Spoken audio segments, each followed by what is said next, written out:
grazie a tutti di essere venuti oggi. È un grande piacere per me vedere così tanta gente interessata a questo argomento e vi dico subito lo scopo di questa conferenza, che è quello di cercare di spiegare in maniera più, diciamo, comprensibile possibile la stretta connessione che c'è fra la pratica del Qigong e del Tai Chi e la medicina tradizionale cinese. Dunque, intanto vi dico subito che io non sono un medico di medicina tradizionale cinese e che quindi quello che ho approfondito l'ho approfondito principalmente riguardo agli aspetti relativi alla pratica che facciamo, alla pratica che facciamo nei miei corsi, alla pratica che insegno. Quindi non faccio dei trattamenti, dei massaggi, tantomeno metto degli aghi. Diciamo che è una cosa, quello che ho approfondito è strettamente relativo alla pratica che noi facciamo.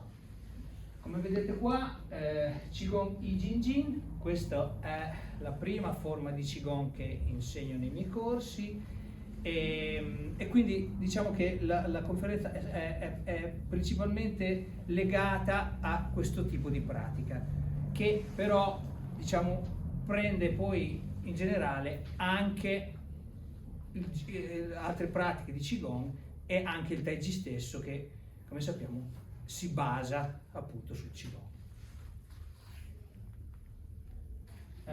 Infatti qui vedo anche miei studenti di Tai Chi e volevo subito partire dicendo che il mio maestro si chiama Liu Wu e la sua palestra è a Guangzhou nel sud della Cina e il mio maestro all'età di 8 anni è entrato nel tempio di Shaolin e poi dopo ha iniziato a studiare Tai Chi a Zhengzhou e questa pratica degli Jin Jin è una pratica, la chiamano anche Shaolin Qigong, è proprio anche quella del tempio di Shaolin. E quando gli ho chiesto se lui praticasse questi Jin Jin e cosa ne pensava, lui mi disse che gli Jin Jin e il Tai Chi sono la stessa cosa, è solo, diciamo così, una questione di attitudine della persona. Gli Jin Jin sono uno studio energetico, diciamo, un po' più statico, mentre il Tai Chi è uno studio energetico più dinamico, più in movimento. Questo ovviamente lo rende anche più difficile. Quindi, anche se parlerò spesso degli I Jin Jin come pratica, però sappiate che comunque questi riferimenti prendono anche la pratica del Tai Chi. Il Tai Chi infatti fa esattamente la stessa cosa, ma aggiunge la sfida del movimento. Intanto volevo iniziare subito con chiarirvi le fonti, che ovviamente per tutte le cose sono estremamente importanti. In questo caso le fonti che io ho utilizzato, le fonti che io ho sulle quali ho utilizzato per costruire questa presentazione e che sono stati quelli che inizialmente mi hanno fatto avvicinare allo studio della medicina tradizionale cinese, sono questo libro, Elementi di medicina tradizionale cinese di Schatz, Lar e Rochard de la Vallée. Queste tre persone compongono tutte e tre insieme un trio, come dire, perfetto, nel senso che Claude Lar è un sacerdote gesuita che ha vissuto per più di 20 anni fra Cina e Vietnam e ha studiato in maniera approfondita un po' tutti gli aspetti della cultura orientale, molto anche sulla lingua, filosofia, eccetera. Rochard de la Vallée è un'altra che ha approfondito lo studio molto della lingua cinese tradizionale e anche antica, e quindi è fondamentale, diciamo, nella traduzione. Mentre Schatz era un medico che si è preso, diciamo, l'onere di voler avvicinare, di voler trovare i punti di contatto fra la nostra medicina occidentale e la medicina tradizionale cinese. Quindi fra tutte e tre hanno tradotto questo libro, Huangdi Neijing, che è praticamente, come dire, viene anche chiamato la Bibbia della medicina tradizionale cinese, cioè è il libro su cui si basa tutto ciò che sappiamo, tutto ciò che diciamo della medicina tradizionale cinese. È un libro che è stato scritto, cioè non è stato scritto, diciamo, è una compilazione che è andata avanti nella storia. Non ci dobbiamo immaginare uno che prende e scrive questo libro, ma una compilazione che è andata avanti nella storia, di cui una degli ultimi versioni che abbiamo è una versione che è di circa 2500 anni fa, è stata già fatta prima di Cristo, ed è quello lì l'ultimo diciamo che abbiamo, però è un percorso, diciamo, un work in progress. Quello a cui ci si riferisce oggi è una versione che è stata fatta nel 1982 da un pool di medici di medicina tradizionale cinese dell'Università di Pechino, che è quello, diciamo, di riferimento, che ha preso appunto da questo libro, sempre Huangdi Neijing.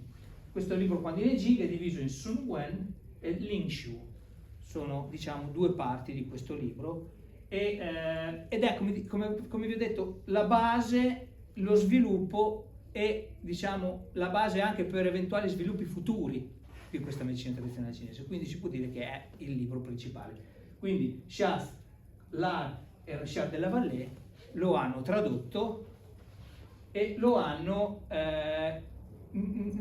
tradotto e lo hanno cercato di rendere comprensibile il più possibile a noi occidentali.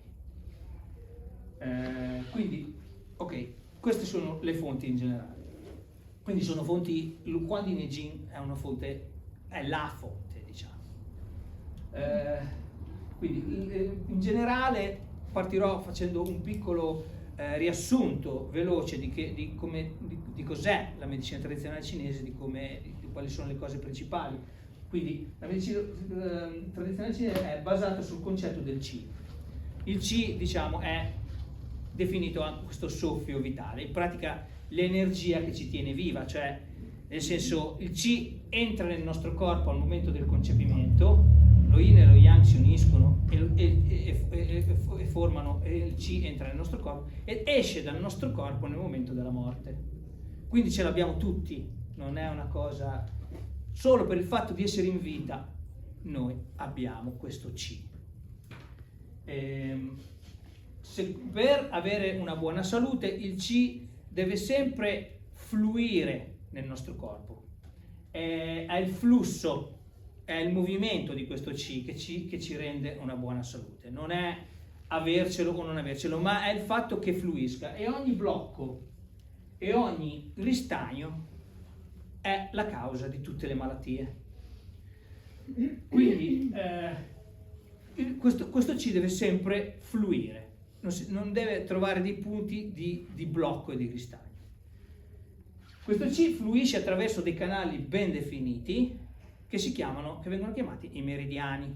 Quindi questo flusso di questa energia su questi canali energetici all'interno del nostro corpo, che collegano tutte le parti del nostro corpo, e questi canali energetici sono i meridiani. Ogni meridiano si preoccupa di portare il Qi attraverso tutto il corpo, no?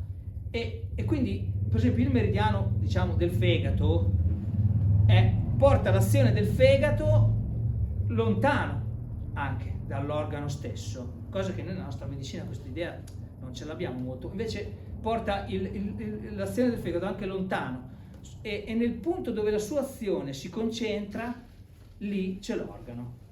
Cioè l'azione, diciamo, energetica di questo flusso non è uguale lungo tutto il canale, ci sono dei punti in cui questa azione si concentra. Ecco, il punto dove la concentrazione è massima è il punto dove troviamo l'organo. Dopo vedremo quali sono. Ecco, il Tai Chi e il Qigong in generale, e anche il Jing Jin ovviamente come parte del Qigong, si pongono il problema di far fluire questo C all'interno del nostro corpo.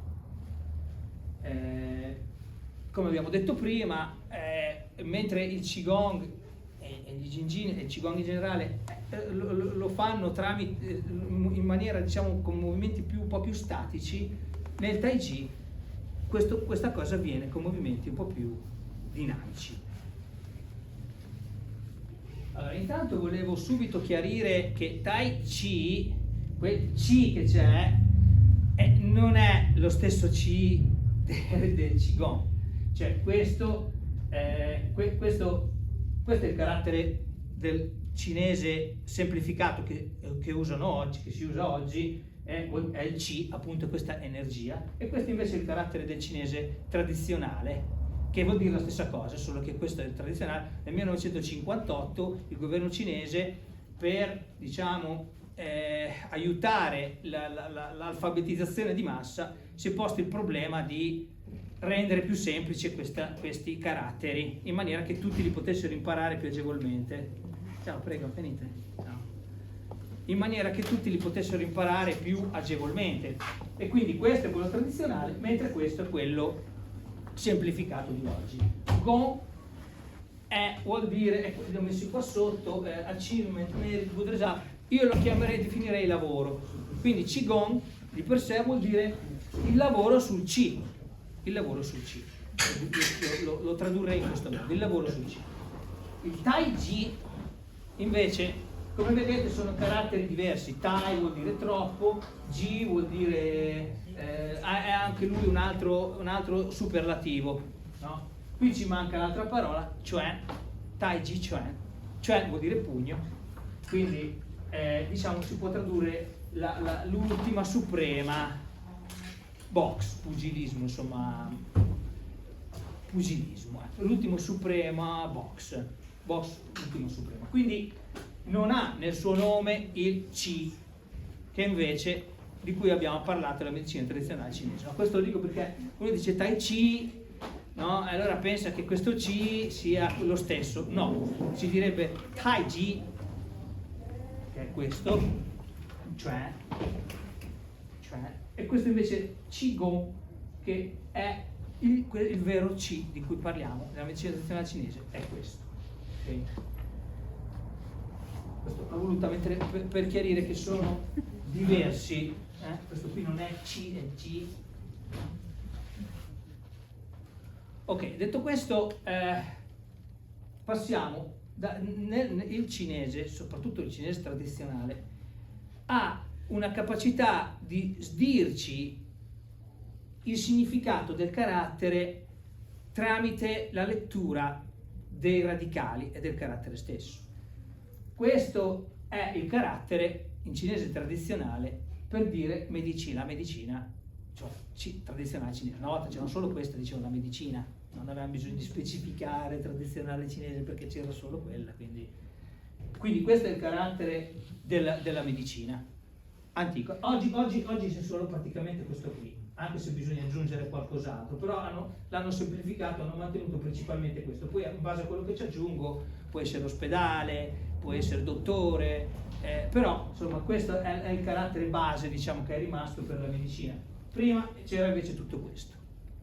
Se andiamo a analizzare questo carattere antico, possiamo capire qualcosa della sua etimologia. Nei caratteri moderni ormai questa cosa è andata persa, perché sono stati tolti la maggioranza delle cose, quindi nel carattere cinese moderno arrivare all'etimologia guardando il carattere è praticamente impossibile, mentre nei caratteri tradizionali era invece più probabile, non che uno ci arrivi vedendo il carattere, però può essere spiegato bene il significato. Ecco, cerchiamo di fare questo. Vedete, il carattere antico era così. Questo rappresenta le frecce, e questo è il suo involucro delle frecce, diciamo la faretra dove si mettono le frecce dentro. Questo rappresenta movimenti a scatti, questo la mano destra, e questo è il carattere da solo. Oggi vuol dire Gio, alcol. I medicamenti molto spesso venivano estratti con l'alcol, perché l'alcol ha un forte potere di estrazione, no? più dell'acqua. E quindi praticamente questo carattere ci fa vedere delle frecce nella faretra maneggiate a scatti, con dei movimenti a scatti con la mano destra, e l'anfora, diciamo, per i medicamenti, all'interno del quale abbiamo l'anfora di alcol con le varie piante, eccetera, quello che è, perché estraggono le sostanze dei medicamenti, no? Quindi praticamente da questo carattere possiamo capire che quello che intendevano gli antichi cinesi con la loro parola, con il loro concetto di medicina, era frecce che si muovono a scatti con la mano destra, agopuntura, e la fitoterapia, cioè la terapia tramite sostanze naturali estratte eventualmente nell'alcol, eccetera. Quindi questo può voler dire, ci sono due, diciamo, possibilità: una che le punte che vengono usate a scatti con la mano destra e medicamenti, oppure l'azione degli aghi, dei medicamenti, deve sempre essere accompagnata anche da dei medicinali. Queste sono le due, diciamo, interpretazioni possibili di questo carattere, che comunque rimane il fatto che qui sono già presenti nel carattere i metodi, molti dei metodi che utilizza la medicina tradizionale cinese stessa. Infatti possiamo vedere che i metodi che utilizza la medicina tradizionale cinese si possono suddividere in tecniche fisiche e tecniche fisiologiche. Le fisiologiche sono agopuntura, mossibustione, fitoterapia, che è quello che abbiamo detto prima, no? Estrazione dalle piante, eccetera, e dietetica. La dietetica è una parte della fitoterapia, no? Cioè le sostanze che ci sono nelle piante non ci sono solo nelle piante che mi mangio come medicina, ma ci sono anche delle piante che mi mangio a casa per cena, diciamo. Anche quelle contengono tutte quante delle sostanze, no? Anche quella è fitoterapia. Infatti in Cina qualsiasi persona, appena si ammala di qualche cosa, sa subito: quello lo posso mangiare, quello non lo posso mangiare, quello lo devo bere, quello bevo l'acqua calda. Prima di esporsi, diciamo, ai medici, hanno un sistema di autoregolazione, normalmente la maggioranza delle persone, diciamo, e non so, ho la tosse, non posso mangiare la roba fritta, oppure ho questa cosa qui, quindi sanno, è proprio impregnato nella cultura popolare il capire, cioè il sapere come curarsi con la dietetica, quindi fa parte della fitoterapia, cosa che avevamo anche noi, che piano piano sta andando persa, no? Però insomma è la fitoterapia, fa parte della dietetica. E invece ci sono questi altri massaggi, queste altre tecniche fisiche, che sono il massaggio è ovviamente una tecnica di manipolazione fisica, e il nostro Tai Chi Chuan e il Qigong sono anche quelle tecniche fisiche che sono metodi della medicina stessa. Quindi abbiamo tecniche fisiologiche e tecniche fisiche. Queste tecniche fisiche sono anche loro metodi della medicina tradizionale stessa. Anche questo l'ho riportato dal libro di Lar, e praticamente ci fa capire come. L'ho riportato perché il Qi, quello che abbiamo parlato noi prima del Qi, no? Non è un'entità unica, ma ci sono varie tipologie di questo Qi. Si possono dividere in Qi, diciamo, ereditari, e in Qi invece durante la nostra vita, durante la vita dell'adulto. Energia originaria, Yuan Qi, Jin Qi, Zhong Qi sono energie ereditarie. Normalmente, per quanto riguarda queste energie ereditarie, la cosa principale che possiamo fare è preservarle.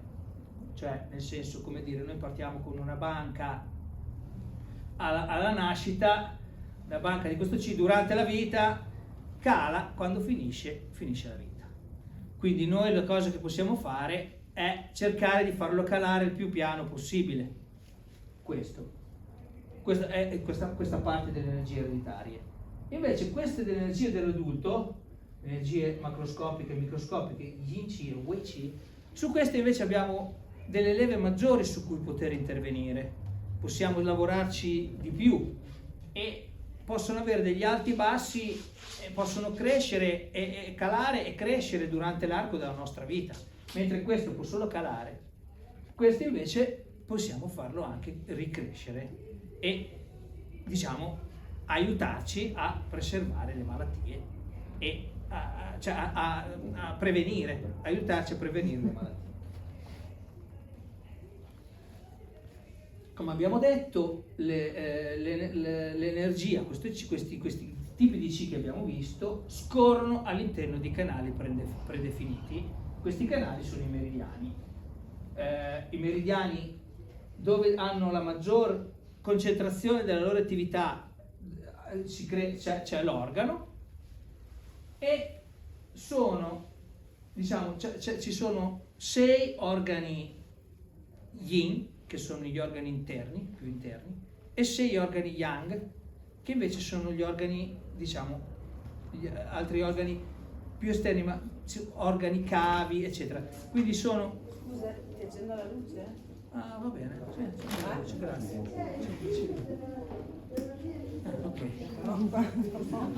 Ok, grazie. Quindi abbiamo gli organi yin e gli organi yang, ok? Quindi normalmente, e questi organi yin e organi yang, dove finisce un meridiano inizia l'altro, per cui sono collegati fra loro, cioè queste coppie, questo collegamento. Per esempio il polmone e l'intestino grasso in quest'altro dito, quindi sono vicino a dove finisce uno inizia l'altro, e questo li rende collegati, per cui anche, diciamo, le azioni che io posso avere sono, se io agisco sul meridiano dell'intestino grasso, automaticamente agisco anche sul polmone, quindi diciamo che c'è questa correlazione fra i vari meridiani. Gli organi yin sono i primi: polmone, milza, cuore, rene, maestro del cuore che è il pericardio, e il fegato, mentre gli organi yin sono quelli nella seconda riga: intestino grasso, stomaco, intestino tenue, vescica urinaria, triplice riscaldatore e vescica biliare. Triplice riscaldatore è una cosa, diciamo, un organo particolare, come abbiamo detto prima, no? Dove si concentra l'azione nel meridiano, lì c'è l'organo, e quindi questo organo ce lo dobbiamo immaginare in quel modo. Ce ne sono 3, c'è quello superiore, e quindi questo triplice riscaldatore ce lo dobbiamo immaginare in quel modo. Ci sono dei punti in cui si concentra l'azione di questo meridiano. E quindi questi sono organi yin. Alcuni arrivano nelle mani, altri arrivano nei piedi. Adesso, se volete, possiamo provare un attimo questo. Se volete alzare un attimo in piedi, per capire un attimo il giro dei meridiani, facciamo questo semplice esercizio, che facciamo questo. Allora, partiamo da di qui, vado dalla parte di dentro, poi la parte superiore, arrivo qui, parte interna, parte superiore, unisco le braccia, vado giù, vado alla parte esterna, vado giù, giro il piede, parte interna, vengo su, vado su fino alla testa e poi ritorno giù e rifaccio il giro. Questo è il giro che fanno, praticamente è più o meno il giro che fanno i meridiani, no? Poi i meridiani yin sono all'interno, meridiani yang sono all'esterno, poi vado giù, qui sono sempre yin, qui diventano yang perché sono esterno, vado, faccio il giro del piede, le dita dei piedi, la parte interna, vengo su e poi vengo su e arrivano fino a irrorano tutta la testa. Ecco, questo qui più o meno è il giro che fanno, i nostri meridiani. Questo, giù i piedi, dentro, su e qua. Ecco, ok. Questo qui per farvi vedere un attimo, sentire un attimo, questo è il giro. Il giro più o meno che fanno i meridiani che abbiamo, fanno più o meno questo giro, i 12 meridiani principali. Qui, qui e ritornano e poi di nuovo dentro, fuori. Ok, quindi per capire per esempio quale parte del corpo può essere yin e quale può essere yang, ci dobbiamo immaginare uno che zappa sotto al sole. La parte che colpisce dal sole è yang, la parte invece che rimane all'ombra è la parte yin. Ok? Quindi la parte yin del corpo è la parte che non prende il sole se stiamo sotto al sole. Ok? Invece la parte yang del corpo è la parte che invece si abbronza. Ok? Quindi quando passiamo ci sono i meridiani yin che sono dentro e quelli yang che sono verso la parte esterna del corpo.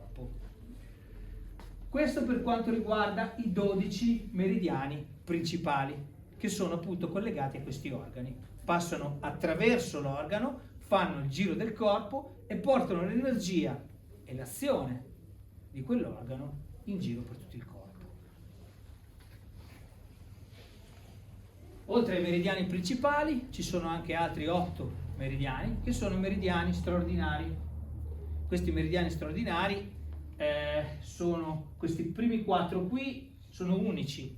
Per esempio il vaso governatore viene su, mentre gli altri sono simmetrici. I meridiani principali sono simmetrici, il intestino grasso ce l'ho qui e ce l'ho anche qui. Invece sono simmetrici, ce l'ho sia di qua che di là. Invece questo qui, per esempio il vaso governatore, ce ne ho dritto solo qui e viene qua, arriva e mi si ferma qui. Basta, non c'è da tutte e due le parti. Vaso concezione uguale, va da di qui, fa il giro, cioè dal di sotto, dal perineo, viene su e arriva fin qui. Quindi questi 4 qui non sono simmetrici, ce n'è solo uno che fa il giro qua, vaso cintura che fa il giro qua, ce n'è solo uno, non sono simmetrici nel corpo. Mentre questi ce n'è 2, vaso yang, vaso yin del calcagno, vaso yang del calcagno, vaso unione yin e vaso unione yang. Quindi questi straordinari si dividono in 2 gruppi, ci sono quelli che ce n'è solo uno e quelli che invece sono anche loro simmetrici. Quelli principali sono tutti simmetrici. Una delle azioni principali di questi meridiani straordinari è che fungono da magazzini del Qi, cioè il Qi non deve essere troppo né troppo poco, deve essere giusto. Non è che se ce ne ho di più allora è meglio. No, se ce ne ho di più comunque è troppo. Quindi quando ce ne ho di più va via e si accumula in questi qua. Così quando ce ne ho di meno loro lo rilasciano e mi fanno mantenere l'equilibrio. E quindi sono molto importanti per la stimolazione delle difese dell'organismo dalle malattie. Come abbiamo detto, se ce gli squilibri del Qi sono l'origine di tutte le malattie, no? Quindi questi qui sono molto importanti anche per quello, oltre che andando attraverso così creano una specie di rete e migliorano la comunicazione fra i meridiani principali, perché andando giù i meridiani principali attraversano, loro andando giù creano connessione.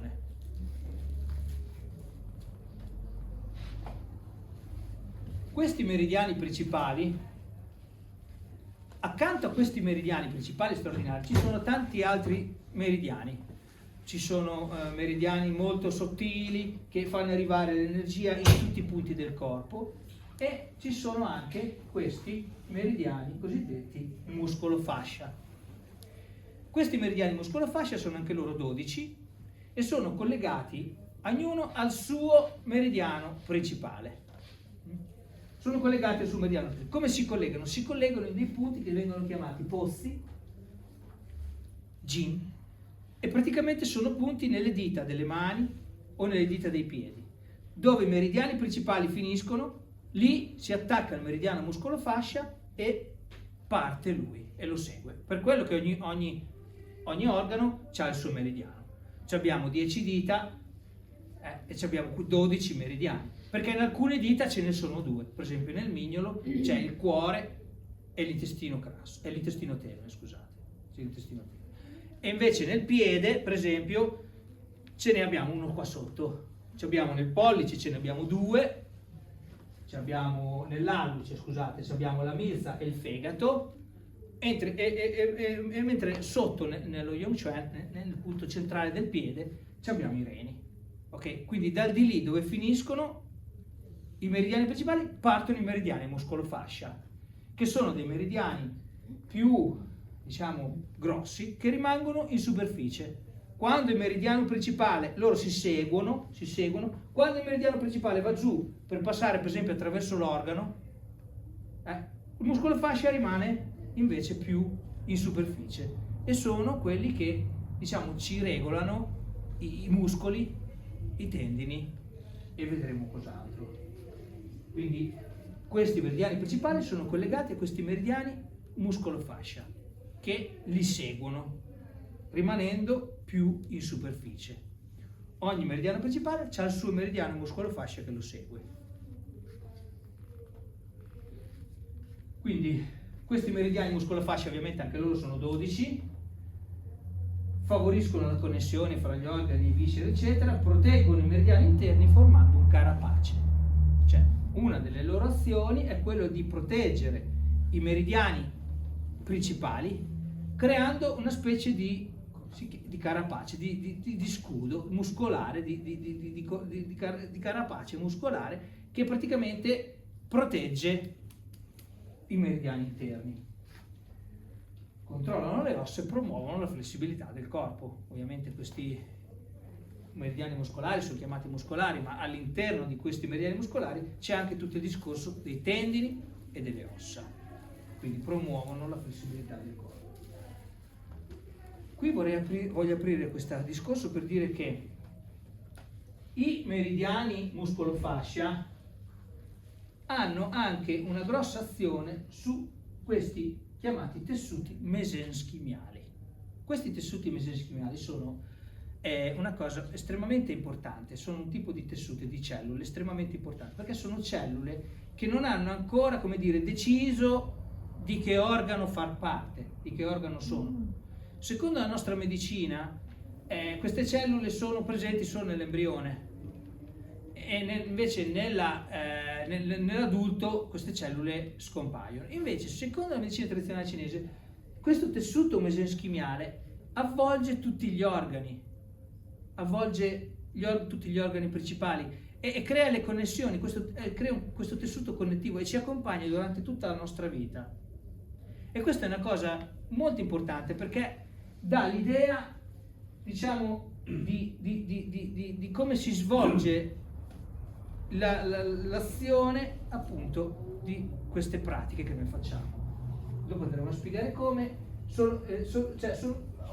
Oggigiorno la nostra medicina occidentale piano piano ci sta arrivando perché le cellule staminali sono cellule anche loro mesenschimiali dell'adulto, no? Sono cellule che non hanno ancora deciso di che organo far parte, loro arrivano, vedono dove c'è il danno e si trasformano in quell'organo lì per andare a riparare il danno. Quindi io non so prima qual è il danno e in che organo, però ci mando dentro delle cellule che loro sono aperte a tutto, loro trovano il problema e queste sono, diciamo, l'idea alla base del discorso delle cellule staminali, cosa che invece nella medicina tradizionale cinese è una cosa che era già accettata tanto tempo prima, e mentre noi le cellule staminali le dobbiamo inserire tramite iniezioni, secondo loro invece ce le abbiamo già dentro al corpo. Questi infatti tessuti mesenschimiali sono cellule del nostro corpo che, come abbiamo detto adesso, che non hanno ancora deciso di che cosa trasformarsi. Sono fondamentali perché in base alle stimolazioni che io riesco a dare a questo tessuto di cellule mesenschimiali, loro vanno ad agire dove c'è bisogno e nel modo in cui c'è bisogno. E quindi se io riesco a trovare un modo per stimolare l'azione di queste cellule, praticamente è quello che noi potremmo chiamare l'autoguarigione. Cioè noi non facciamo altro che stimolare queste cellule, anche se non sappiamo ancora che cosa abbiamo. Noi stimoliamo questo sistema che poi va ad agire nella maniera corretta, perché per forza, cioè va ad agire dove c'è bisogno senza che noi neanche lo sappiamo. E quindi questo è, diciamo, i meridiani muscolofascia hanno anche questa particolarità che, diciamo, tengono insieme e connettono e rendono effettivo e fluido il mesenschima, che sono appunto tutte queste cellule, questi tessuti mesenschimiali che possono andare dove c'è bisogno a fare quello di cui c'è bisogno.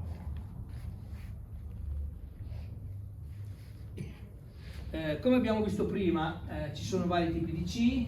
Questo, all'interno di questi meridiani muscolofascia ci sono principalmente, preponderanti sono due tipi di C, cioè il tipo Wei C e lo Yin C. Yin C è il C nutrizionale, che viene dagli alimenti, dalla decomposizione degli alimenti, mentre c'è il Wei C, che è invece quello che viene anche chiamato il C difensivo. Questo Wei C non scorre all'interno dei meridiani, ma occupa, invade tutte quante, diciamo, i tessuti del corpo, non scorre all'interno dei meridiani. Ecco questo. E invece lo Yin C scorre cioè, nei meridiani muscolofascia, come vedete, qui c'ho il Wei C, che sono i puntini, che è espanso, e invece lo Yin C o Yang C è invece questa linea. Quindi è, se ci immaginiamo il meridiano muscolofascia che scorre in questo modo, vediamo che all'estremità lo Yin C, il C nutrizionale, è preponderante, mentre nella parte principale è il Wei C. Questi meridiani muscolari sono anche chiamati Jin Jin. La nostra pratica si chiama I Jin Jin. Da questo, anche solo da questo, si può capire che i Jin Jin hanno la loro azione principale sui meridiani muscolari, sul fascio dei meridiani fasce muscolari, della fascia muscolare. E quindi ritornando allo schema di prima, vediamo che la nostra pratica, sia il Jin Jin che il Tai Chi, sia il Qigong che il Tai Chi, agisce principalmente su queste due tipi di energie, che sono quelle preponderanti nei meridiani muscolari, del fascio muscolare.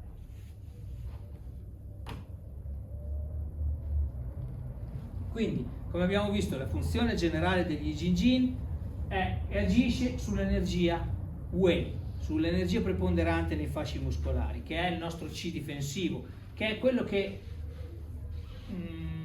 inonda, è quello che questi tessuti mesenschimiali, e che me li lascia fluidi. Che se non ci fosse questo, cioè la sua azione difensiva non è un'azione che crea una corazza e lotta contro i cattivi che ci invadono, ma è una funzione di mantenere flessibile e fluido il mesenschima, cioè la nostra protezione naturale. Più è fluida, più può scorrere dove è necessario e adattarsi a quello che serve. Più è rigido e più e meno agisce. Questo è anche uno dei motivi dell'invecchiamento, la rigidità di questa parte del mesenschima, che non permette più l'autorigenerazione. Cioè, se io ho, non so, 10 anni e mi faccio uno stiramento, in 2 giorni non c'è più niente. Se invece ho 80 anni e mi faccio uno stiramento, andrà bene, magari giro 2 settimane che mi fa male una gamba. Ecco, è perché la rigidità di questo sistema. Quindi con gli Jin Jin funziona solo, la Wei Qi funziona solo quando è fluida e in caso di attacco si contrae. Con la pratica del Qigong e del Tai Chi noi cerchiamo di mantenerla fluida, cerchiamo di eliminare questa rigidità e di mantenere la flessibilità e la fluidità, e quindi possiamo far sì che questa energia scorra meglio all'interno dei tessuti. Poi in più un'altra funzione, il carapace muscolare che abbiamo detto prima deve essere tutte le volte, per agire sui meridiani interni, deve essere tutte le volte oltrepassato. Uno dei punti principali, una delle capacità principali di un qualsiasi agopuntore, ma anche massaggiatore, è quello di riuscire a oltrepassare questa barriera per poter agire nei meridiani più profondi, quindi oltrepassare questo carapace muscolare per poter agire nei meridiani profondi. Questa è una delle capacità principali di uno che fa di qualsiasi persona che fa dei trattamenti, che ci vuole fare dei trattamenti secondo la medicina cinese. Quindi il meridiano deve essere oltrepassato, e per qualsiasi trattamento profondo gli Jin e anche il Tai Chi ovviamente aiutano tramite alcuni esercizi che poi vedremo a oltrepassare questo carapace muscolare per poter agire più in profondità. La sequenza dura circa 45 minuti. I primi minuti della sequenza, ma anche i primi minuti della lezione, quando si fa il riscaldamento, servono apposta per questo. Servono appunto per rilasciare questa difesa che abbiamo tutti del carapace muscolare per poter andare a agire più in profondità sugli altri, sui meridiani più profondi. Si esplica anche attraverso i tessuti meseschimiali, ok, questo l'abbiamo già detto, abbiamo già parlato ampiamente di questa cosa dei tessuti meseschimiali, cioè la loro azione è importante, l'azione degli Jin e del Qigong è molto importante per mantenere questo mesenschema, questo sistema fluido.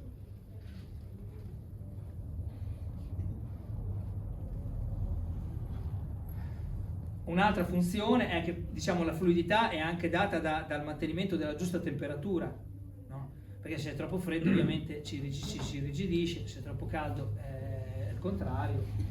E quindi hanno anche, queste pratiche hanno anche un'importante funzione termoregolatrice. D'estate ci aiutano ad aprire i pori della pelle per disperdere il calore del corpo, mentre d'inverno ci aiutano a conservare il calore del corpo, quindi hanno anche una funzione termoregolatrice che ci serve appunto sempre per andare a agire in maniera concreta su questa energia wave.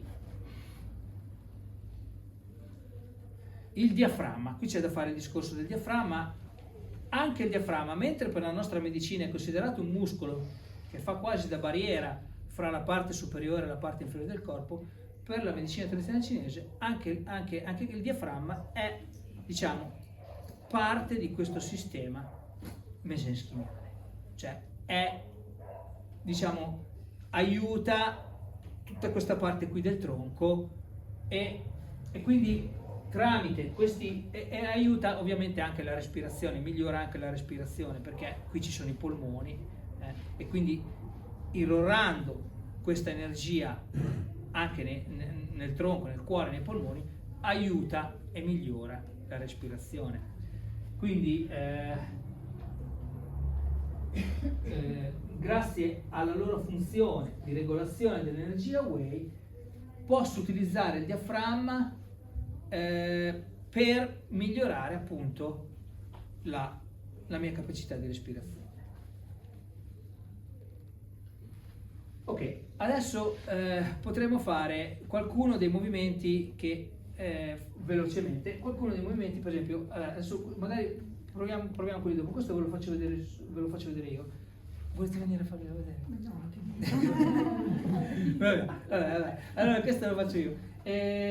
Allora, questo qui sono i primi 3 movimenti della sequenza e praticamente, vabbè, questo poi dopo un certo punto si va qua e poi si avvicina alle mani e si sfrega con il dorso la parte del viso, si va così e poi dopo si torna giù, si ritorna su, si chiude e si sfrega col pollice la parte così del viso. Ecco, questi appunto, come abbiamo detto prima, sono dei movimenti, sono delle azioni preparatorie per la sequenza in cui questa parte qui è proprio ricca di tutti i meridiani. Questa parte qui ci passano praticamente tutti o quasi, e quindi sfregando e agendo su questa parte aiuto il mio carapace muscolare, come abbiamo detto prima, a rilassarsi per poter andare avanti, per poi quando andrò avanti nella sequenza poter agire più in profondità sugli altri meridiani principali. Quindi, quindi questa è una parte. Questa preparazione c'è subito all'inizio, quando facciamo il riscaldamento, no? Facciamo muovere tutte le articolazioni, anche quello ha già questo tipo di effetto. Questa parte qui iniziale della sequenza lo aumenta e ci fa anche capire che questa è una delle poche cose che eventualmente si potrebbe anche fare senza riscaldamento, perché c'ha già queste funzioni inserite all'interno della forma stessa. Ok, questo qui è un altro movimento, è il movimento un po' più avanti, e questo lo possiamo fare. Chi lo vuol fare, se ci possiamo alzare, farlo. Allora, questo arriviamo su col braccio così, ne tagliamo un pezzo, arriviamo su col braccio così, poi ruoto la mano cercando di mantenere il più possibile verso il soffitto, la giro giù e sto con l'indice in questo modo e lo guardo con tutti e due gli occhi, poi lo avvicino sempre guardandolo, continuando a guardare, quando non ce la faccio più appoggio il dito al centro fra i due occhi, poi va giù lungo il sopracciglio, passa sopra l'orecchio, va giù di dietro e si appoggia in questo punto qua, all'attaccatura del collo. Questo punto qui si chiama Feng Tse, è il punto GB20, è un punto sul meridiano della cistifella, della vescica biliare, ed è il numero 20 appunto di questo punto, no? Allora, quando sono girato verso destra e premo principalmente con il dito medio, ecco, un punto proprio alla base del cranio, qui si sente una fossetta, si sente un bucanino qui, questo punto premo con il dito medio, ecco, poi lascio andare, ruoto dall'altra parte, torno indietro e rispingo lo stesso punto, poi lascio andare, torno indietro per 3 volte così, quando ruoto lascio andare e poi ritorno a ruotare verso destra, e quando ritorno a ruotare verso destra spingo di nuovo, faccio una digita pressione su questo punto del GB20. Poi vabbè, la seconda volta ruoto, dopo si va avanti col movimento e si arriva alla posizione dell'arcigno con indice, pollice,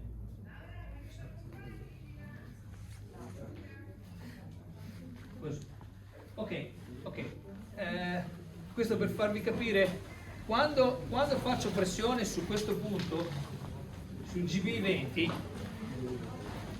praticamente la funzione di questo GB20 è, può aiutare dolore, rigidità della nuca, vertigini, torcicollo, mal di testa, eccetera, ma la sua cosa principale è che praticamente scarica il drenaggio qui, un drenaggio qui che praticamente mi aiuta ad aprirmi per la pulizia poi del midollo. Il cervello è il punto di concentrazione dei midolli di tutte le ossa, e quindi questo punto qui è un punto, il Feng Tse, lo stagno del vento qui, e praticamente questo punto mi aiuta a scaricare la parte qui occipitale e per aiutarmi durante la rotazione, perché la spina dorsale ovviamente c'è il midollo spinale. Tutte le volte che facciamo una rotazione con la spina dorsale, stiamo lavorando e massaggiando il midollo spinale. Questo c'è in questo esercizio, ma c'è anche negli esercizi che facciamo di Tai Chi, no? Perché ruotiamo, la rotazione è uguale. Quando faccio la rotazione devo sempre tenere le ginocchia, come vi dico sempre, senza spostarle, perché la rotazione non la devo fare nelle ginocchia, la devo fare nella schiena, la devo fare nella spina dorsale, e ruotando la spina dorsale vado a lavorare appunto sul midollo spinale, e questo, il cervello è diciamo il punto di concentramento dei midolli, e questo punto qui, spingendo e rilasciando, mi crea questo scarico che apre, diciamo, al lavoro sul midollo, sul midollo osseo. Ok, è sul punto della vescica biliare, quindi ovviamente ha anche un effetto sulla vescica biliare. La vescica biliare è collegata al fegato, e il fegato è diciamo quello che comanda i muscoli e i tendini, quindi è diciamo tutto collegato anche al resto del movimento. Proprio nel momento ci fermiamo qua. Questo è lo scarico per andare a lavorare sulla torsione del midollo, sul midollo. Qui c'è un altro, adesso questo ve lo faccio vedere io perché non c'è molto spazio. Qui si prende qua di fianco alle orecchie, poi si va giù, si torna su. La terza volta quando si torna su, si fa questo ticchettio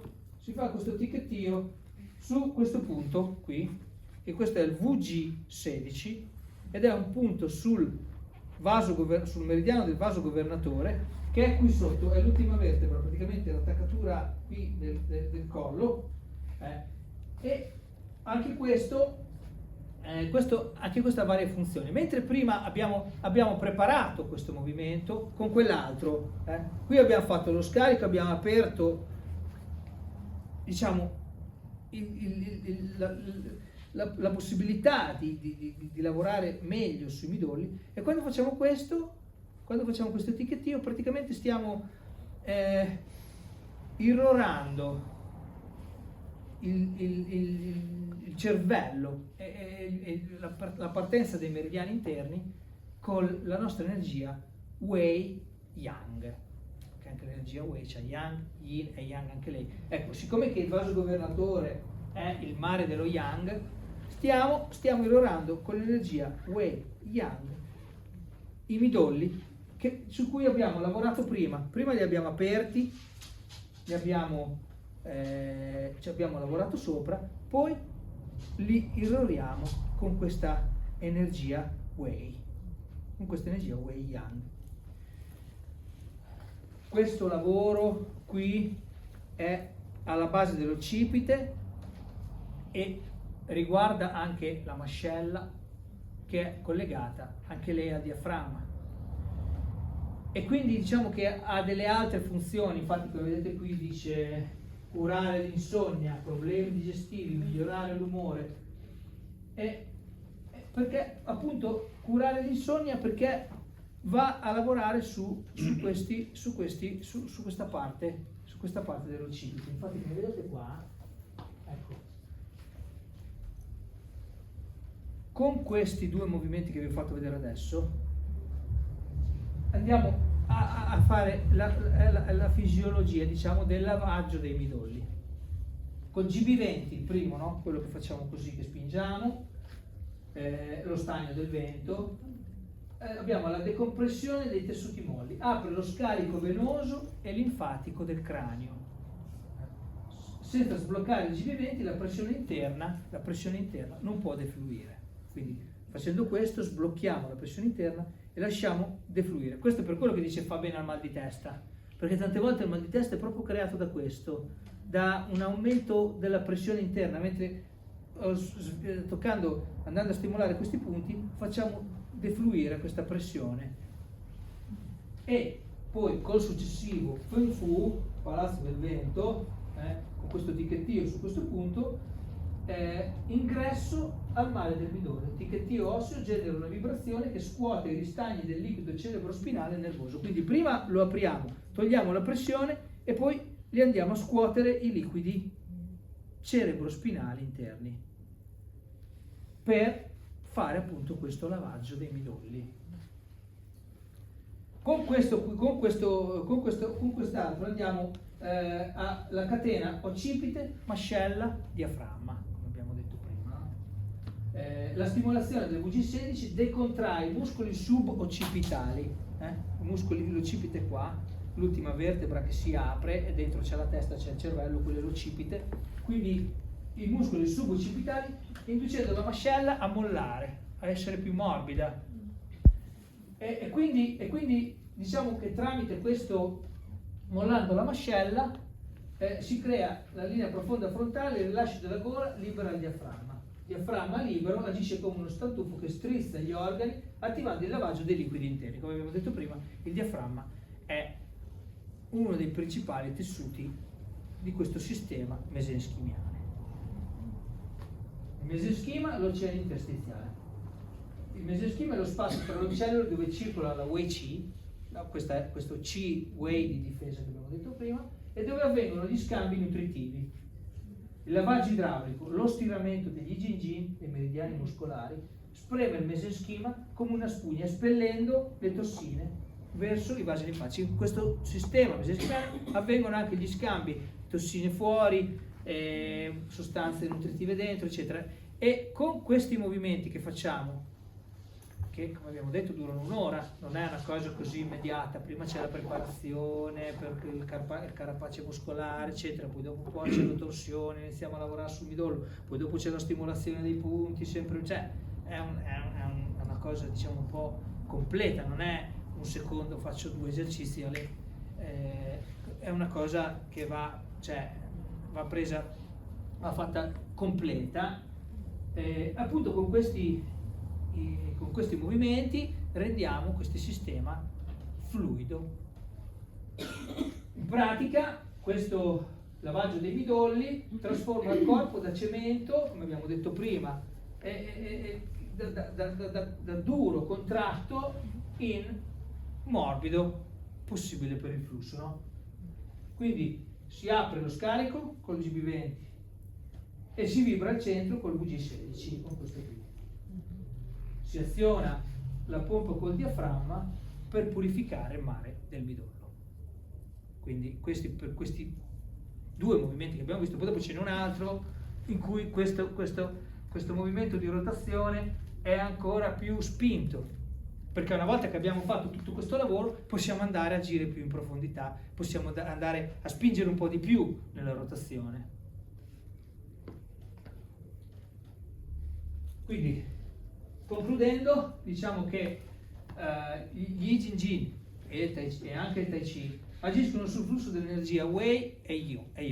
Wei è quella del Qi difensivo, quella di cui abbiamo parlato nella maggioranza, perché è quella principale dei fasci muscolari, e lo Yin è l'energia Qi nutrizionale. Rendono i muscoli tendini più flessibili e migliorando in generale l'equilibrio, la postura e la salute del sistema muscoloscheletrico. Questo diciamo è l'effetto esteriore. Dopo aver lavorato sul carapace muscolare vanno a lavorare più internamente e appunto aiutano tutti gli organi tramite l'azione dell'energia Wei su questo sistema mesenschimiale.